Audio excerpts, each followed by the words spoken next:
월급 받아도 살림은 늘 빠듯하고 물가가 너무 많이 올라 생활이 점점 더 버거워지는 요즘입니다. 관리비에 식비, 병원비, 자녀 학원비까지 다 챙기고 나면 정작 손에 남는 건 거의 없죠. 이렇게 열심히 사는데 우리 집은 왜 늘 힘들지? 이런 생각 가끔 해보셨을 겁니다.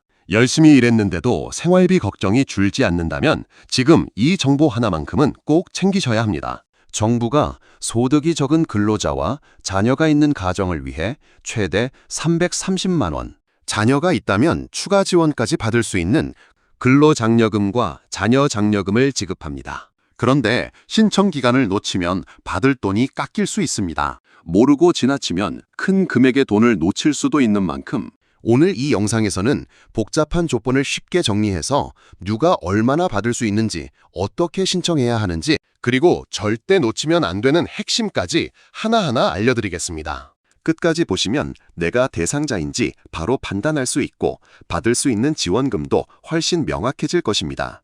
안녕하세요. 시니어 지혜스쿨입니다. 근로장려금은 한마디로 열심히 일하고 있는데 소득이 많지 않은 분들을 나라에서 응원하는 돈입니다. 일하는 사람에 대한 격려금이라고 생각하시면 됩니다. 자녀장려금은 여기서 한 발 더 나아가 아이를 키우고 있는 가정에 추가로 더 얹어주는 돈입니다. 두 가지를 동시에 받을 수도 있기 때문에 조건만 맞으면 합산해서 꽤 큰 금액이 됩니다. 그럼 얼마나 받을 수 있냐고요? 이게 제일 궁금하시죠? 가구 형태에 따라 금액이 다릅니다. 혼자 사는 단독 가구는 최대 165만 원, 배우자나 부양가족이 있는 홑버리 가구는 최대 285만 원, 맞벌이 가구는 최대 330만 원까지 가능합니다.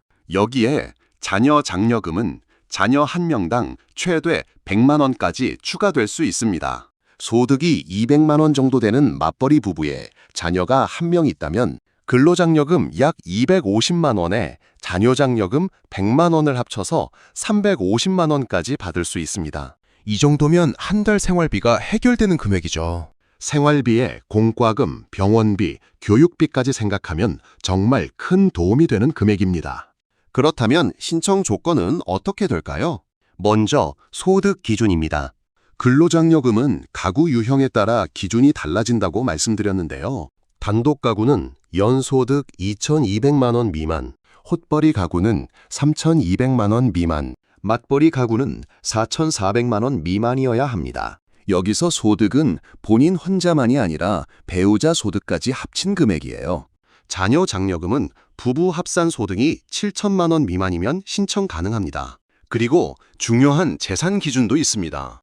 본인 포함 가구 전체 재산이 2억 4천만 원 미만이어야 하며 재산이 1억 7천만 원 이상이면 지급액의 50%만 받을 수 있습니다. 부동산, 자동차, 금융자산 등을 합산해서 보는데요. 여기서 하나 꼭 아셔야 할 게 있어요. 현재는 대출이나 부채가 있어도 재산에서 빼주지 않습니다. 그래서 전세 대출이 있는 분들이 재산 기준을 초과해서 탈락하는 경우가 실제로 꽤 있어요. 이 부분이 좀 억울할 수 있죠. 대출받아서 집 산 건데 그게 다 내 재산으로 잡히니까요. 다행히 국세청에서 이 기준을 완화하는 방향으로 개편을 검토 중이라고 합니다. 아직 실제 적용 시기는 정해지지 않았지만 바뀌는 내용이 생기면 바로 알려드리겠습니다. 신청 기간도 매우 중요합니다. 정기 신청은 5월 1일부터 6월 1일까지입니다. 이 기간 안에 신청해야 100% 지급받을 수 있습니다.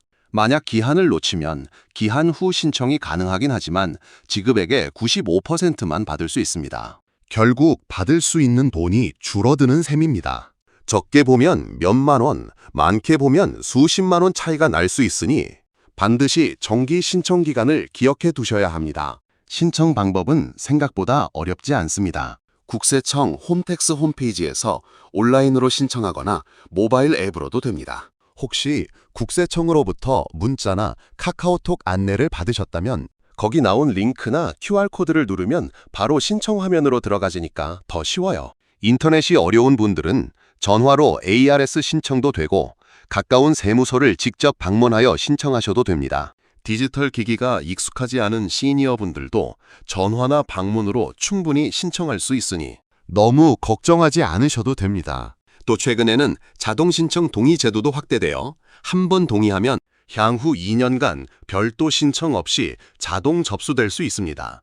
이런 제도는 특히 신청 시기를 놓치기 쉬운 분들에게 매우 유용합니다. 한 번만 해두면 2년 동안은 신경 안 써도 되니까 정말 편리하죠. 이번 정기 신청 대상은 지난해 근로사업 종교인 소득이 있었던 약 324만 가구입니다. 신청 후에는 소득과 재산 심사를 거쳐 장려금이 지급되며 지급일은 법정 기한인 9월 말보다 조금 더 빠른 8월 27일로 예정돼 있습니다. 그리고 꼭 기억하셔야 할 부분이 있습니다. 국세청은 신청 과정에서 절대 수수료나 계좌 비밀번호, 송금을 요구하지 않습니다. 만약 이런 요구가 온다면 100% 사기일 가능성이 높습니다. 정부 지원금을 노린 금융 사기가 늘고 있으니 문자나 전화는 반드시 공식 경로인지 확인하셔야 합니다. 많은 분들이 나는 해당 안 될 거야 하고 지나치지만 실제로는 조건이 되는데도 신청하지 않아 지원금을 놓치는 경우가 정말 많습니다. 열심히 살아온 여러분이 받을 수 있는 권리를 놓치지 않았으면 좋겠습니다. 몇백만 원의 지원금은 누군가에게는 생활의 숨통이 되고 병원비가 되고 손주 용돈이 되고 한 달에 큰 걱정을 덜어주는 힘이 될 수 있습니다. 나도 대상이 되는지 여부를 꼭 확인해 보세요. 모르면 놓치고 알면 받을 수 있습니다. 여러분의 성실한 삶에 정부가 마련한 제도인 만큼 꼭 챙기셔서 받을 수 있는 혜택은 모두 받으시길 바랍니다. 앞으로도 여러분들이 꼭 알아야 할 복지 혜택과 생활 정보 쉽고 정확하게 전해드리겠습니다. 구독과 좋아요로 함께 하시면 놓치기 쉬운 중요한 지원금 정보도 빠르게 받아보실 수 있습니다. 다음에 또 유익한 소식으로 찾아오겠습니다. 지금까지 영상 시청해 주셔서 감사합니다. 오늘도 건강하고 행복한 하루 되세요.